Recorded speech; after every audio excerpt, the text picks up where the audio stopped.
Let's jump right into this movie review, folks. This is Disney's live-action adaptation of Beauty and the Beast based off their original.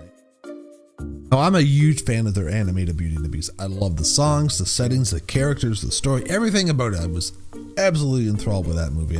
I've seen it 1,000,001 times, and I'll watch it 1,000,001 times again. The live-action feature, not so much. Now, the only thing that I took away from this was good art direction, good makeup, decent effect.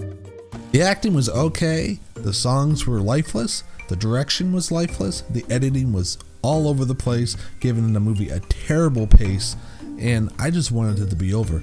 Thank God it did end so I could go home and play my Switch. This movie stars Emma Watson, Kevin Kline, Josh Gad, Luke Evans, Dan Stevens. It's not exactly a frame-for-frame shot of the animated film. It's pretty close. They've added some extra scenes to pad the running time and to flesh out some of the story, and added a few more songs that weren't in the original. Those songs were alright. The songs that I love, though, were lifeless in the movie. They were terribly sung. And there was just no life to it. It felt stilted. It felt boring. And Emma Watson's no Paige O'Hare. I'll tell you that right now.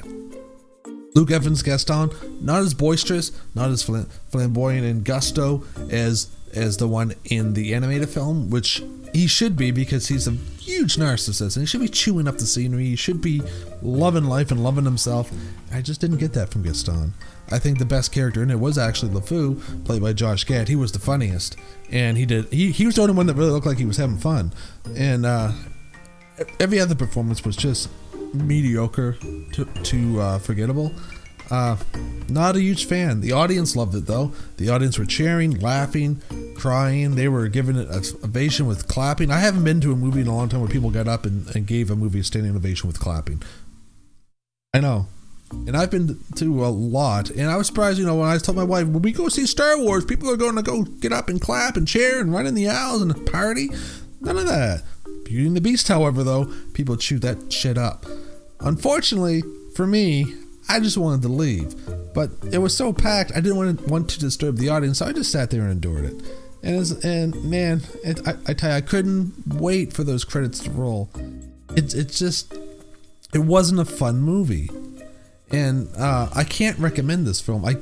My score is a 4 out of 10, and that's only because of good art direction and costumes and makeups and some of the effects.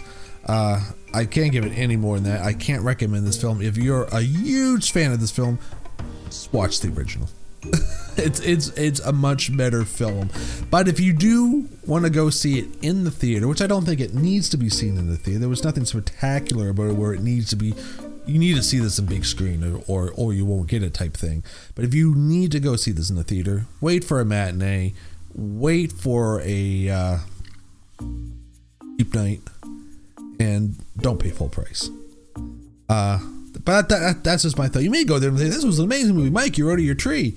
This is a great film. You may think that. It will probably do big bucks at the box office. It's Disney. It's Beauty and the Beast. Everyone loves that story. Everyone loves the songs.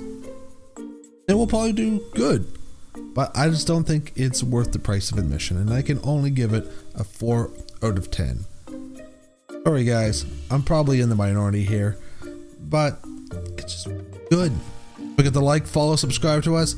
For more movie reviews, game talk, movie news, you got it here on Taco's Den of Media.